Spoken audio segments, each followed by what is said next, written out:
Alright, what's going on, guys? It is just Brian, or JB for short, from Los Broski's TCG, and today I'm going to be discussing what this channel is about, what everybody's role is, and a little bit of the new Unison stuff that got announced today. So let's get to it. So what Los Broski's TCG is basically a YouTube channel consisting of 4 people, me, Brian, another Brian, a guy named Israel, and another guy named Andrew.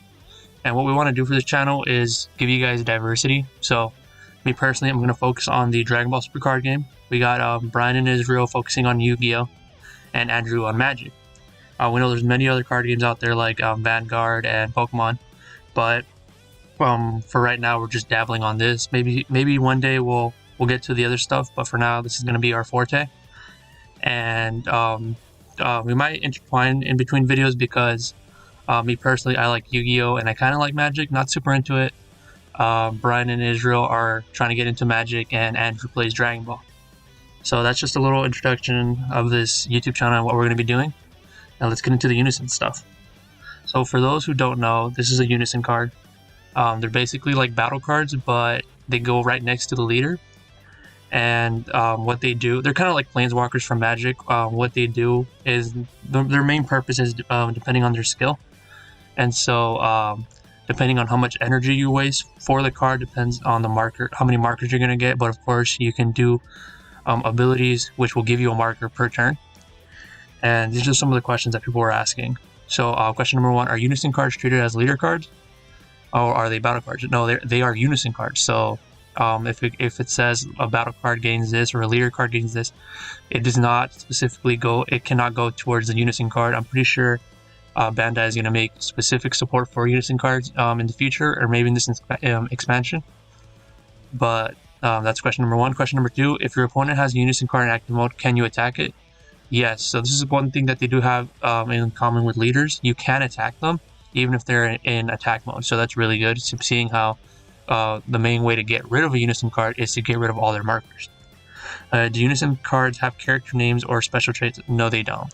I'm not really sure about this question, but I think it specifies with the little bottom right on the name and trait, but I'm not really sure about that. How many copies of Unison cards with the same card number can you include in your deck? Up to 4 copies. So what this means is that, so what we thought, or what I thought personally, was that Unison cards were just going to be on the side until you have enough energy to pay them. So no, you're going to have them as, they're going to be in your deck. As we know, the deck limit got increased to 61, but apparently the Unison cards, they go in your deck and you have to draw them out, and that's when you get to play them like a battle card. So that's very interesting, seeing how it's going to be. And you can include more than one Unison in your deck. That's something else that they mention here. But yeah, you have to draw it out, and then you can play it once you pay the specific energy cost. Question number 5, you switch 4 energy to rest mode to play Unison card with a specific cost of 2. How many markers do you place in the Unison card? 4. Okay, so what it's saying is that you see how this one, it tells you to pay 2 energy to play it out.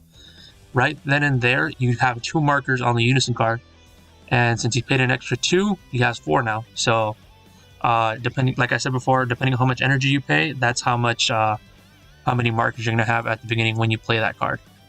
If you already have a Unison card in play, can you play a different one? Yes, you can. The current Unison card is placed in its owner's drop area, and the new Unison card is placed. Okay, so like I said, you can include more than one Unison card in your deck, depending on how you want to run it.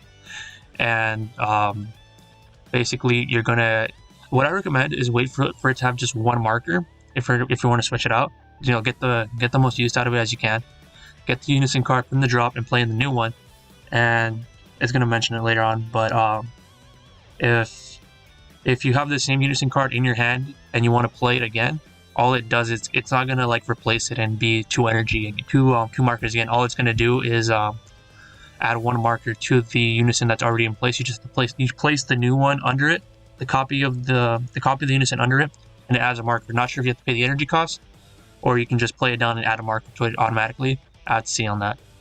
If I have 1 Unison card in my hand with the same number as a Unison card in my Unison area, can I play it? Here, it says right here. Once per turn, you may place a Unison card in your hand with the same card number under the Unison card. If you do, add 1 mark in Unison card in your Unison area. I had to check up on that because, like I said, I'm not sure if you have to pay the energy cost or if you just add the marker into it. Question number 7. Actually, we just did that one. Number 8. If your Unison card loses a battle, is it placed in its drop area? So, like I said, to get rid of a Unison card, what you have to do is get rid of all the markers. So if it loses a battle by being targeted, you just remove a marker. It does not immediately go into the drop area. How does the game handle a Unison card being attacked with cards of double strike and triple strike? So if it's being attacked by double strike or triple strike, instead of getting rid of one marker, double strike you get rid of 2, and triple strike you get a 3, and so on and so forth. Quadruple strike you get rid of 4 markers, which I'm pretty sure early game or late game, if you're really using that Unison card, it should be dead by that point. And the last question is, if your Unison card runs out of markers, do you add a card from your live tree hand? No, you just place them in the drop area. Like I said, this is not a leader, this is not a battle card, this is a Unison card. So they have their own rules, and even though they're right next to the leader, and people thought that it was going to be like a sub leader, it is not. It is basically a battle card, more or less, and you just place it in the drop area. But that's all the questions that I was able to find on the social media of Dragon Ball Super Card Game. I want to thank you guys for watching this video. Hope you guys enjoy and stick around for more to come.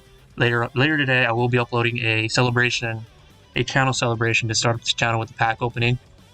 You guys are not going to want to miss that. I got some pretty decent pulls. But another thing that I want to mention is that this channel is not going to really be running on the newest. Well, it could run on the newest stuff, like I'm really hyped for Unison right now. Seeing how with the promotional art they show this, Super Saiyan 4, the What If fusions. I'm a big fan of Zamasu and the GT Saga, but it's not going to be so this came out, we're going to immediately get it. No, what we want to do for this channel is do what we love and express it and share it with you guys. So in this box opening, I do open some old packs, but me personally, I didn't really get too much into the old series and haven't really caught up yet. I kind of skipped one, which was Series 7. I skipped Series 7, and I completely jumped into Series 8. I still haven't caught up to Series 9 yet.